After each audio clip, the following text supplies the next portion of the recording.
y'all, Mythic Rare here, and welcome back to all of my subscribers. For anybody just passing through or visiting, welcome.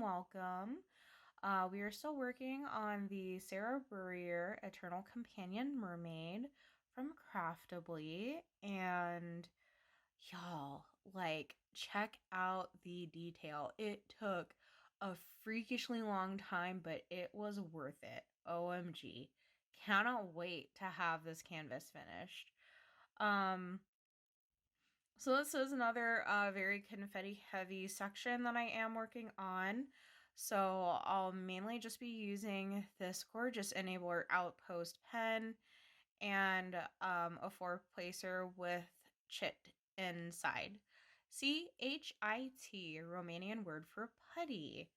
It is in the scent coconut, which arguably to me smells like Bubba Yum bubblegum. Oh, I am a 90s kid. Yes. And then this is a random tray that I got out of one of my Diamond Art Club kits. And that mermaid tail that is typically my cover reminder is from DP with sparklers, but you can't see that now because I got my cover of my canvas all clipped back. So we're still waiting to get me into the new Allergy office. I think last time I had just gotten my new patient instructions in the mail. And I can, aside from when I got skin tested the very first time, I am actually very excited to get skin tested because I don't know, y'all, like I feel now that my body is sensitized to all of the plants and like whatever we have over here in Oklahoma versus Arizona. I feel like I'm starting to get wildly more allergic, and I feel like I'm basically at the point where I feel like my serum needs to just be kicked to the curb and I need to get my serum reformulated anyways. Y'all, like, it is so out of control that I am like around the clock popping Zyrtec like Pez. Like, once with breakfast, once with lunch, once with dinner, and maybe even one more before I go to bed. Sometimes, if I feel like I really need the extra relief, I'll even take Pepcid because, yes, Pepcid, that can be, like the acid reducer, that can also be an antihistamine as well. At least to my knowledge, I don't have like really histamine producing foods. Like a lot of the stuff that I eat, it isn't like overly fatty or spicy. I tend to keep those all in moderation.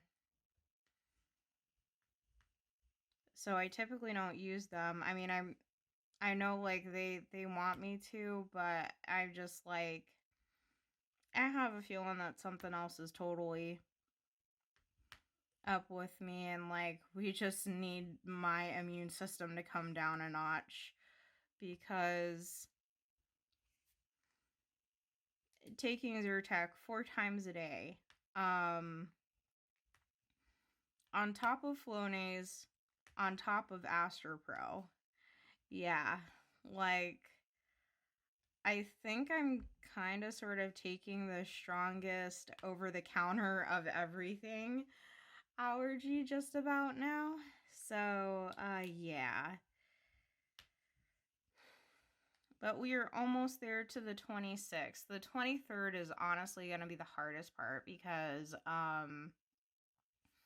that's when I start getting into my 72-hour window and I have to start taking my meds. Thankfully, at work, with me working in the travel industry, that um, call volume tends to be fairly slow right now. So they're offering a lot of like early release and things like that. And I think that I'm going to take advantage of that Friday, like cut my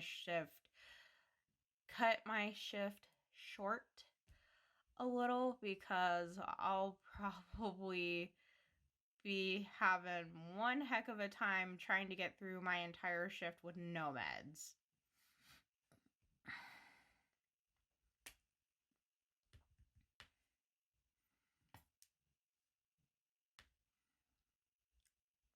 Speaking of travel, how are y'all? Is it hot where you are? Are y'all doing anything fun for the summer? Leave it in the comments below. I'm kind of not doing anything fun for summer other than just like chilling like a villain diamond painting, because it's too hot. Like, Oklahoma be having almost Phoenix weather, y'all.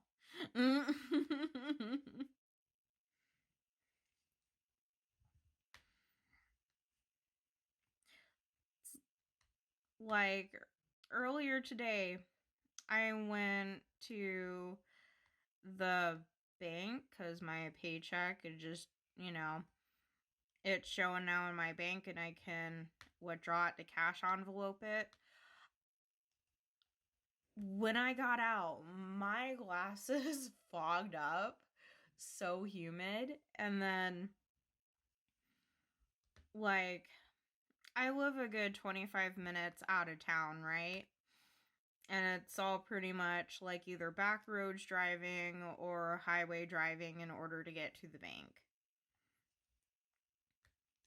So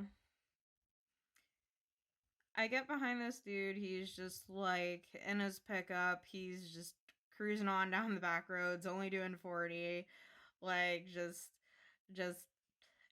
kicking it back. And I'm just kind of like, okay. At first, I was a little bit impatient, but then I'm just like, whatever. And I just like cruise right along behind him. I went into the bank. I got my money. And then I was planning on like popping into the grocery store real quick and doing my grocery run. But like, I put my blinker on. I tried to get over to make a right into the Walmart and I could not. Like, people just would not let me get over. So I just said like, screw that. I'm just going to go back home. It's getting a little bit too close for my shift anyways. And I wasn't even home like maybe 15 minutes, and the sky just all of a sudden got dark, and just like thunder, wind, rain, your typical, if you don't like Oklahoma City weather, just wait 5 minutes. It'll pass. And yes, did it pass. And then the storm supposedly went down south to Dallas, and then it like, hold up. Sorry, y'all. I'm back. Anyways, I was saying, that storm went down south to Dallas, y'all, and it started like messing everything up. And well, I mean, Dallas was kind of like messed up today, anyways. Something happened in the airport. I don't know if it was like one of the restaurants or like somebody doing a prank or whatever, but the fire alarm was going off in the airport. And what happens is the entire terminal gets evacuated from the airport, and then they wait for like the passengers, the employees, like everybody who's there gets evacuated. They wait for the airport fire department to clear it, and then everybody is allowed back into the terminal. Yeah, that is total and complete utter chaos. Glad that it happened on a Wednesday, not on a Friday or a Monday when everybody's trying to leave or come back. Glad that it happened on a lower volume day, because even then, like, flights were getting delayed all throughout the day.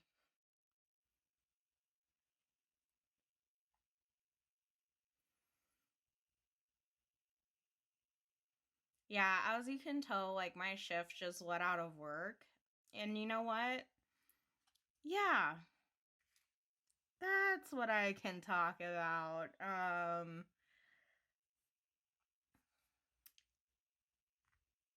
Travel know-how and travel do's and don'ts, travel knowledge from Mythic Rare, your airline brat. Yes.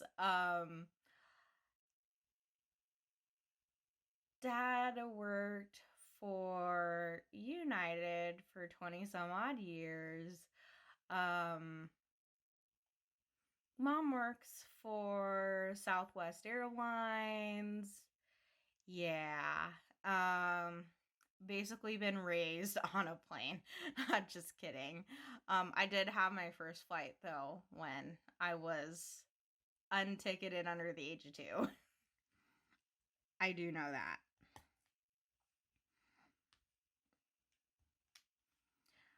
Um, so yeah, anyways, that's some travel knowledge. Babies can be unticketed under the age of 2, meaning that they can fly for free on the lap. Due to safety reasons, by the Department of Transportation, lap children are required to have their birth certificate. Does not have to be the original, but a Xerox copy will do.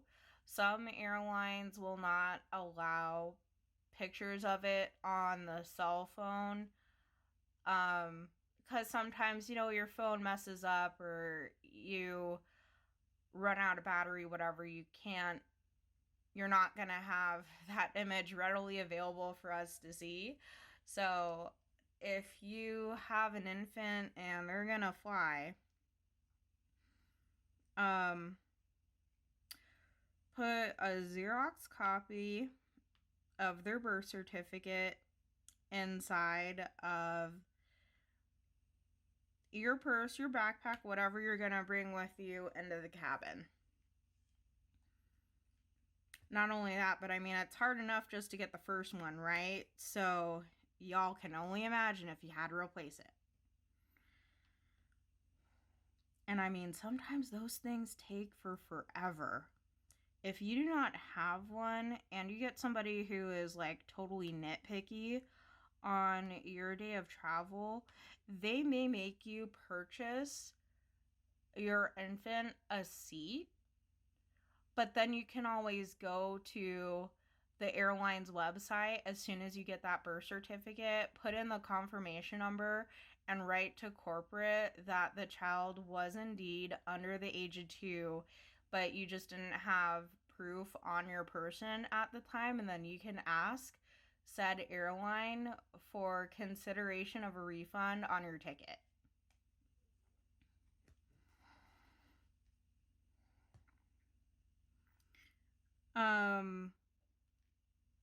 And I mean, like, what I'm going to be giving you is not like any like groundbreaking, like earth shattering knowledge.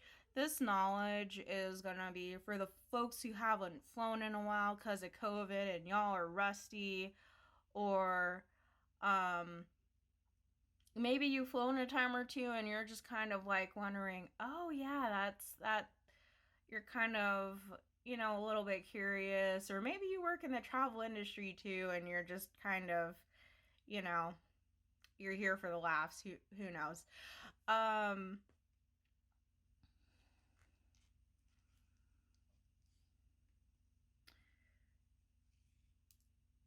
so one of one of the things, because I'm a girl, I have like kind of long hair, and y'all know that sometimes the shampoos in the hotels are not the greatest. I mean, stuff like MGM Grand, New York, and Las Vegas, um, they actually use some pretty good stuff.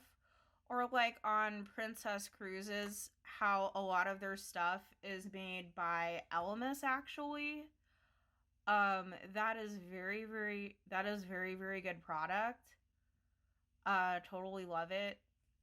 But if you're at all concerned about the quality of the shampoo and stuff, um, or maybe you're just like sick of the bottles or whatever, uh, or you're concerned about how much stuff you can get into your 1 quart Ziploc bag allowed by TSA, see if you can get bars.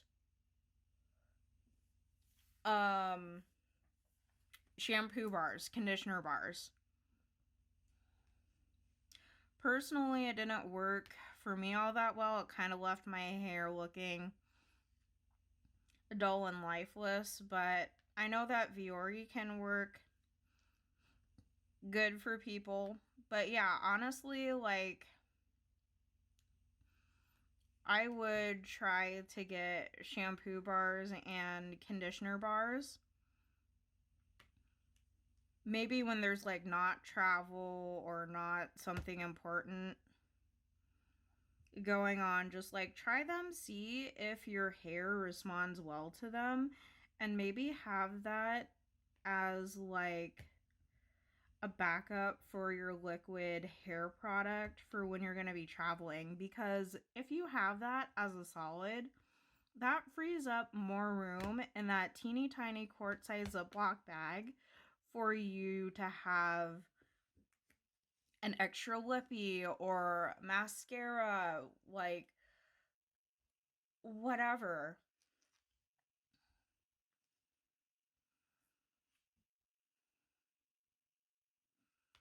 And then something else that can really help you too would be maybe picking up a Smashbox Halo, or like instead of doing liquid foundation, because it would probably just like melt off your face anyways with whatever humid environment or whatever. Yeah, just straight up find your shade and powder, and then that is like a ton of extra space that can free up in your bag. Or if you have an airline credit card that allows for a free check bag, or if your ticket straight up includes a free check bag, then yes, you can bring your full-size toiletries, but I would make sure that you would have them in a gallon size Ziploc bag, because we all know that the baggage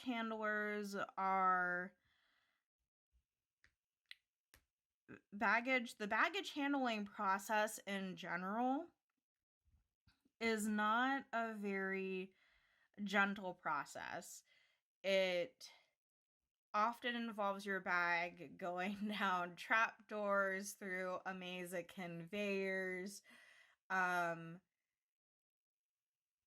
if the bag crews are rushing, it may it may get a little jostled, and if you don't have your lids like 100% locked, or they become, loose for whatever reason, you don't want to be having to immediately go to a laundromat and like clean all of your clothes, or having to, so just if you're gonna have your full size shampoo, conditioner, and whatnot, please keep it in a 1-gallon Ziploc bag. Because I had flown from Phoenix to Cincinnati once on a trip, and I put my full size toiletries in there, and that was the very first thing I wound up doing once I got to my grandma's house, because they leaked. So, like, lesson learned.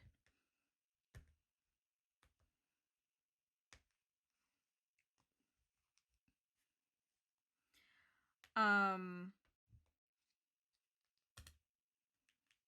Probably like a more common thing, at least because my family is an airline family, but maybe y'all don't know this, but yes, you can pay to get TSA pre-check. I typically have global entry because we've done some cruises, and um I'm always paranoid that like something happens to our flight to get down there. What if we like miss the boat and we have to fly into our first port of call, like the first stop that the cruise ship is going to make? Like, can I like go through customs and whatever super fast in order to catch up with the boat? So that is why I have that. If you're just a domestic flyer, like you rarely, if ever, fly international, you do not have to get global entry. Um, or if you don't like border cross hardly at all, like you do not have to get global entry. Like you are just totally fine with the standard trusted traveler. How you know which one you have is, well, first of all, they're going to tell you. Second of all, $85 for the trusted traveler. It may have gone up over the years, who knows? But it's 85 for trusted traveler, and then it's 100 for global entry. And fun fact is, when TSA PreCheck was very first implemented,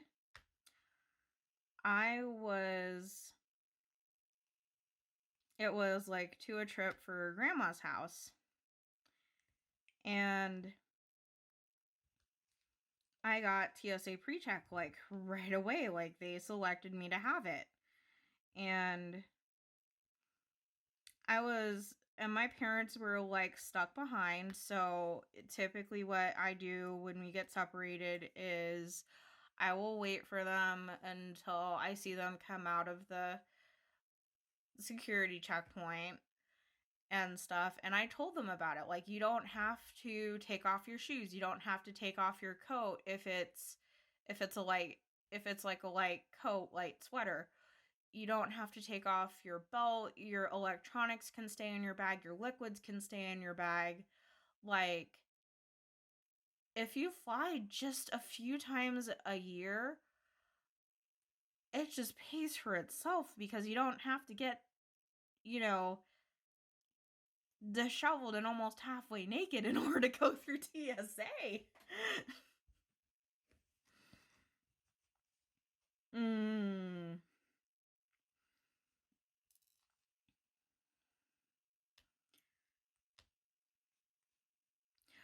Oh yeah, speaking about things in your bag, tsa.gov, the very right hand side of their website, has a link that says, what can you bring? For those questions of, can I check this in my bag? Can I bring this? Instead of having to bug a human, or bug the airlines, you can just go ahead and put that in and like just straight up look at all the categories and see if it's in there. If not, no worries. You can hit TSA up on Facebook Messenger and literally put in ask TSA, and you can chat with a TSA representative and ask them, hey, can I put this thing in my bag?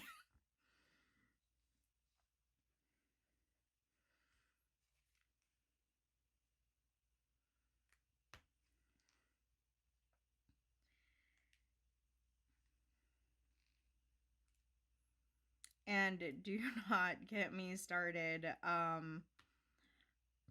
with the things that people put in their bags, because literally they've seen it all. Like obviously during this time of year they will see diamond paintings for the Great Lakes Escape.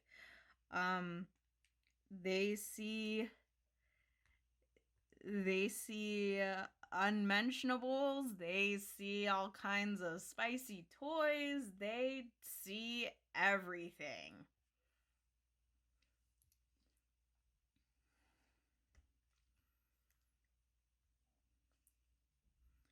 And yes, I have been stopped by TSA. I've gotten those lovely little cards inside of my luggage that says that it was inspected.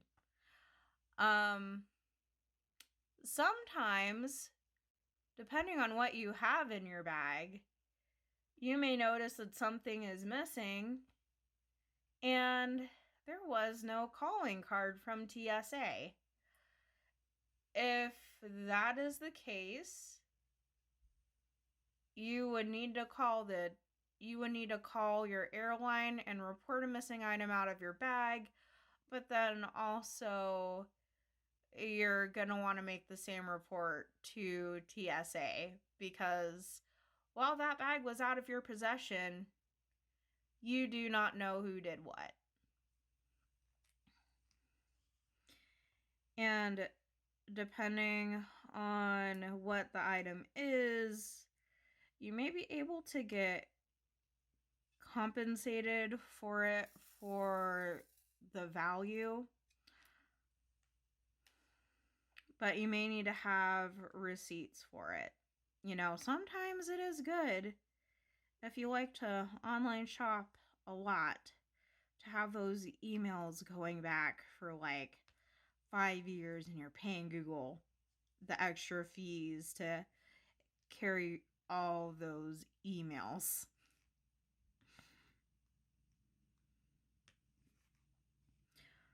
Oh Lord. Like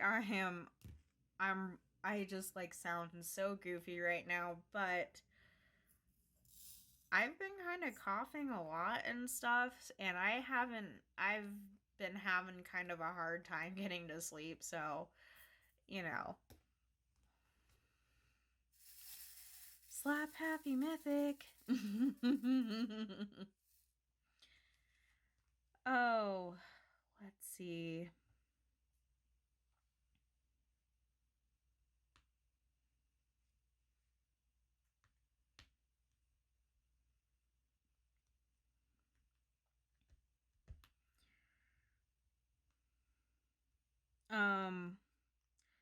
So this one may or may not be controversial, but if you want to look rich but not actually have the risk of getting something taken out of your bag, leave the real stuff at home and fly with your dupes. I am serious. Fly with your fakes, fly with your dupes.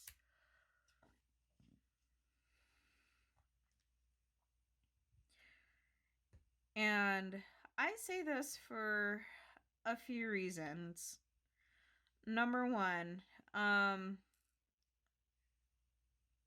most baggage handlers, most TSA employees, they're gonna be just, their average Joe, another day, another dollar. Like, they're not up to anything wrong, but you've always got those bad apples. The ones who ruin it for everybody with their grimy, sticky little fingers.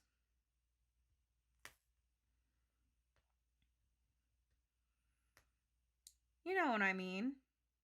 So, if you got something nice, you want to look snazzy, but you don't want to be out $2,000 or more for that YSL Toy Lulu bag, then leave that at home and just bring a fake one that you got off of a replica site.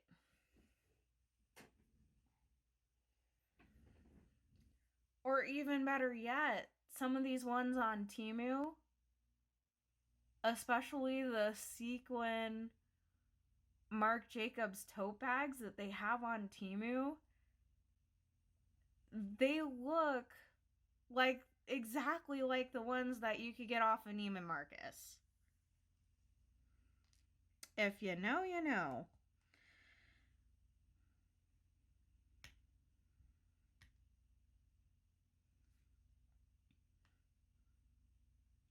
Oh yeah, speaking if you know, you know.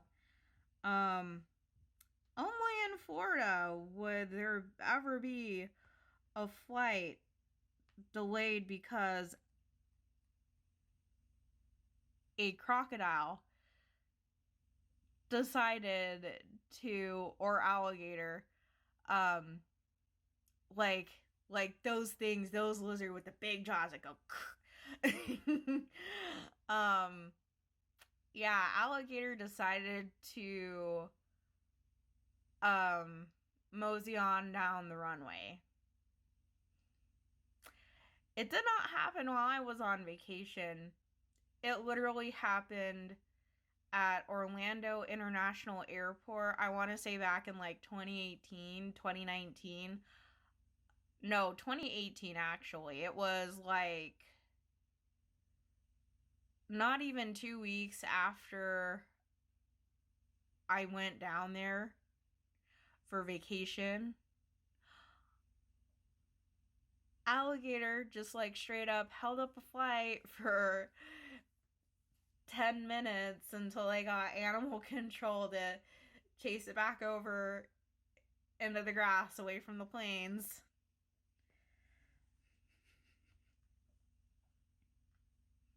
Your flight can get delayed because of all kinds of things, not just crew, not just weather, but straight up local wildlife.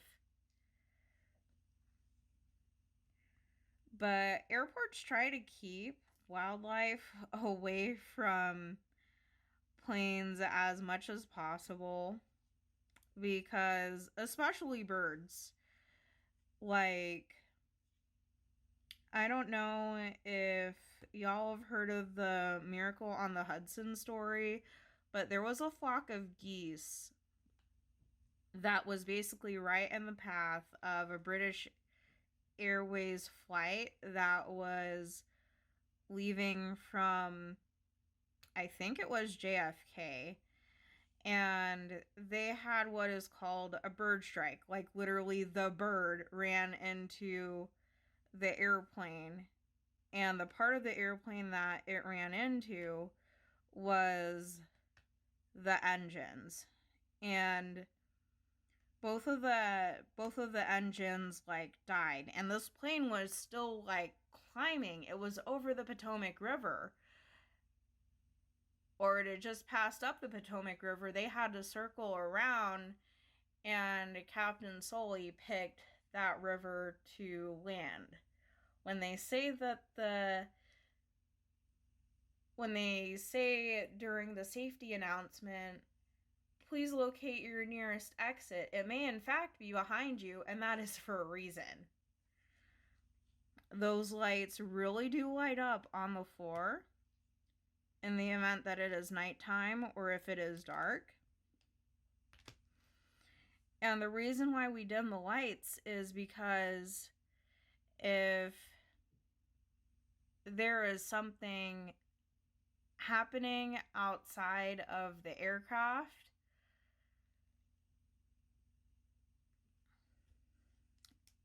then your eyes are not like if there's something outside that you need to see, your eyes are not going to, you're not going to be blinded by any like bright light or anything. Like you'll be able to see.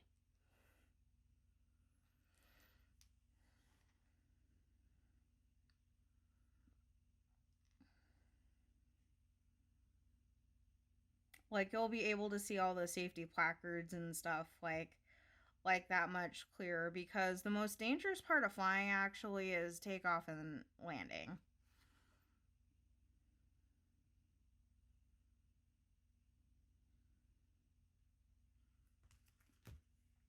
Okay, I think that's done.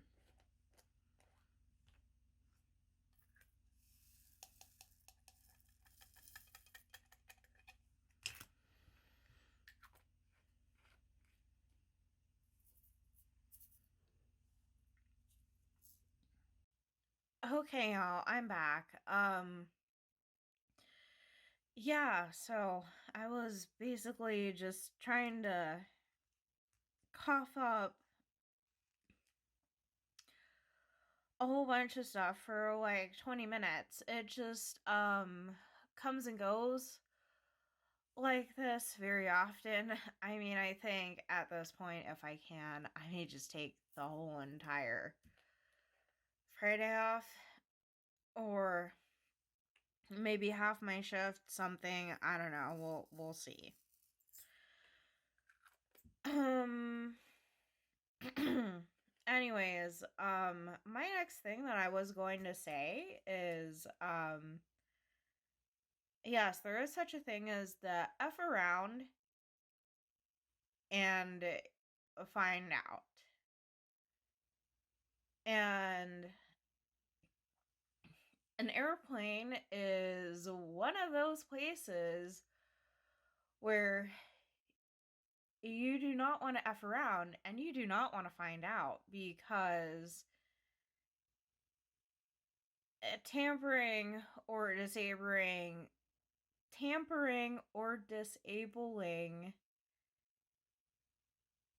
aircraft smoke detectors or tampering with aircraft in general, or even disobeying your flight crew, can be a federal offense.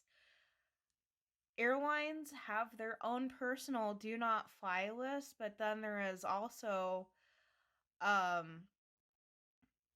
a nationwide do not fly list, and you do not want to make it onto either or possibly both of those lists. Case in point, 16-year-old kid decides to open a emergency exit door during taxi, pretty much because they were bored. I believe it happened on a United Airlines flight a couple of years ago, if I am not mistaken. But yeah, just like Google it. Kid decides to open up emergency exit while taxiing.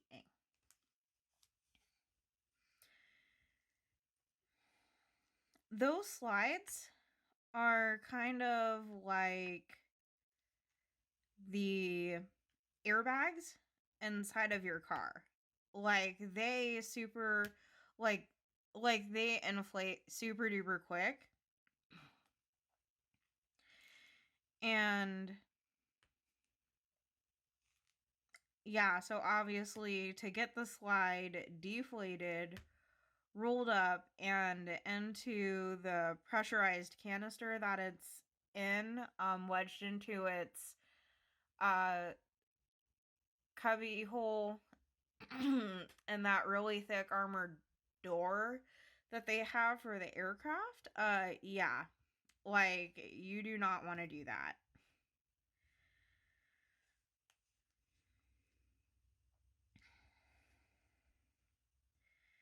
And yeah, there are so many people who are acting a fool and stuff on airplanes. It's ridiculous. Um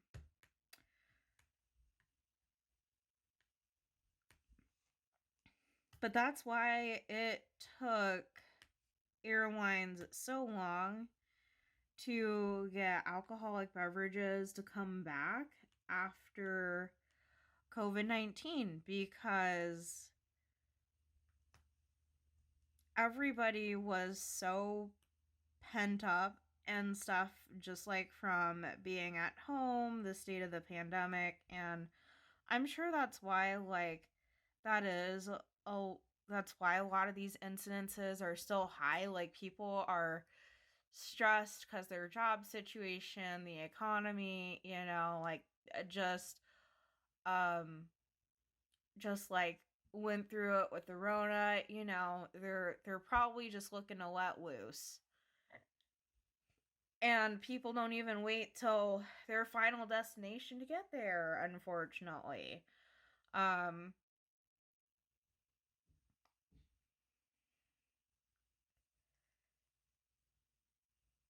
if you are drunk, belligerent, you basically smell like the bar when you get on the plane, and the flight crew thinks that you can pose a danger to them and all the other souls on board that tin can that you're basically going to be trapped in at 36,000 feet. Um, they're going to let you sleep it off in the corner, and they are not going to give two flying flip flops about it. In fact, they will probably even honor your fare to go and have you fly once you've sobered up, because they would consider you a safety risk on board the flight. Because just think about it, one wrong placed fist, elbow, whatever, could easily be into another passenger's face, and then that's going to completely turn the whole entire situation ugly. So yeah, that's a thing. Also, um especially if you think that you may be delayed, you're paranoid. Here are the things that I personally do now, just about every single time that I go and travel. If I can, number 1, I book a flight early in the morning sometimes, or I will book either in the off season when I know all the kids are going to be at school and most people are going to be at school or at work, or I just book in the middle of the week. Because and it doesn't typically matter the day that you're calling, it matters the day that you're flying.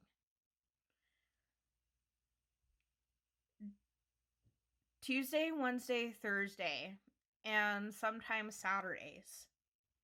On those lower volume days, you will typically get better airfare. And especially if you go like early morning and during the off season of travel. For example,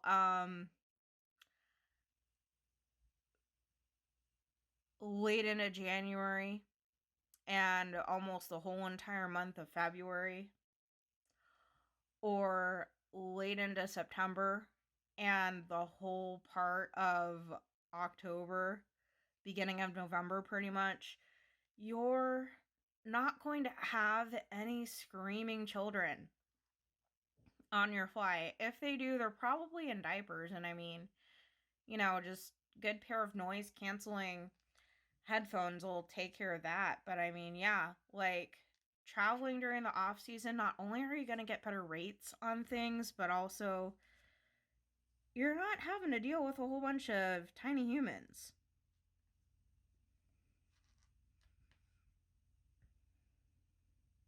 But if you do have tiny humans of your own and you have to travel with them, besides having everybody's birth certificate, make sure that you have a couple of power banks on your person, because the chargers in them airline seats can only get one device at a time. So if you're having to use multiple devices, or if their outlet just ain't charging your thing fast enough, then yes, power bank for the win.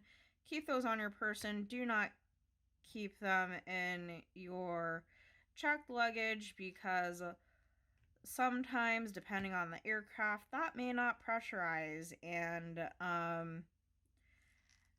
your battery may do the thing that the Galaxy Notes did several years back, or the hoverboards, where they just like exploded. So yeah.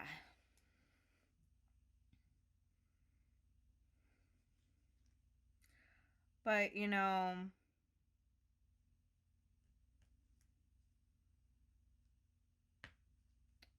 like there's that. Definitely depending on the age of your children, during takeoff and landing, give them a bottle, give them a sippy cup, give them a pacifier, give them a piece of gum, give them something to chew on, snack on. Their jaw is going to flex, and it will help release the buildup of pressure in their ears, and then the process of going up and down will not hurt them as bad. Or even if you're a grown human too and you don't deal with the pressure changes very well, that can be something that may help you.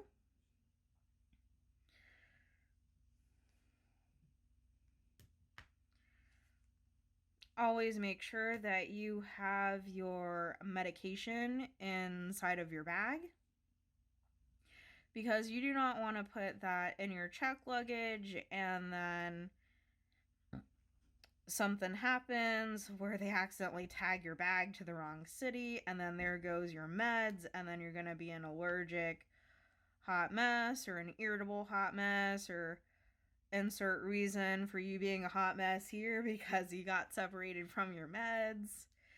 Yeah. And I mean, you can always get your doctor to write you an emergency script for the local pharmacy that is going to be just across the way from your hotel, but oftentimes it's probably going to be way too late in the day, and you may even have to wait several days for you to get in touch with your doctor. So just take it out of the equation, keep it on your person.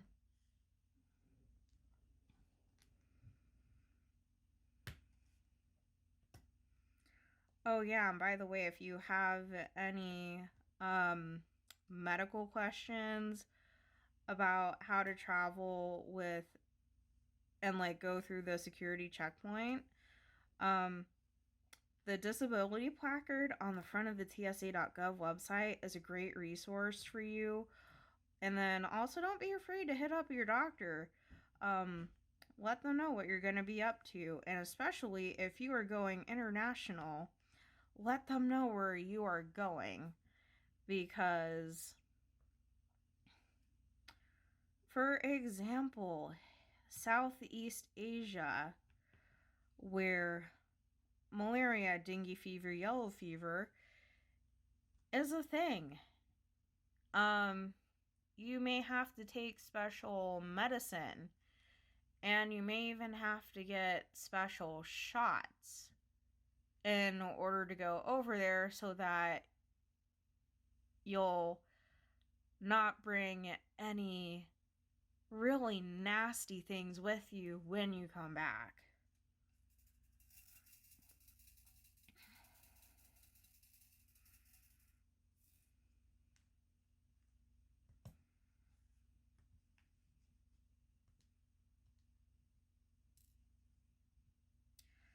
Oh yeah, speaking of international, if you're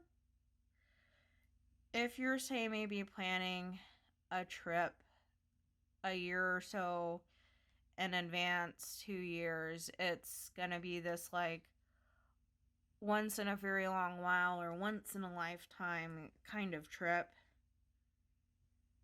and you haven't gotten your passport yet, or you're just like, you're 10 months away, you're a year away from when travel is gonna happen, and you're thinking, my passport is not gonna be good for 6 months after my visit to blah blah blah place or blah blah blah country. There is no shame in you getting it taken care of early. If it is your very first time getting a passport, or it has been forever since you've had your passport done, I'm sure that like this is common knowledge for some folks, but it wasn't for me. But check out your local courthouse, because the same part of their administration that handles the marriage license, marriage certificates, they also do the passports. A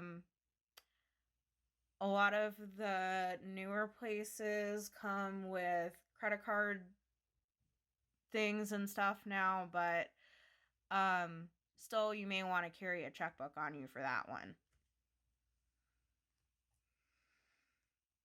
Because there are even some countries that are very, very strict, and they will not let you in unless your passport is good for 6 months after your stay.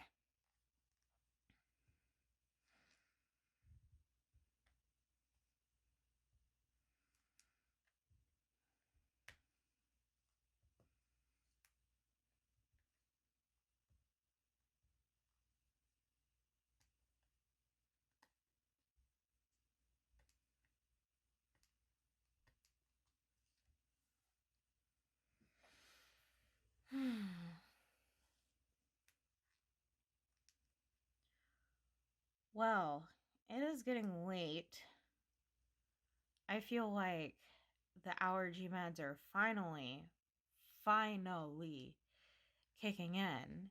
And I feel like that I have probably just bombarded y'all with a whole bunch of random travel tangents, random travel facts, and y'all's brains are about ready to explode.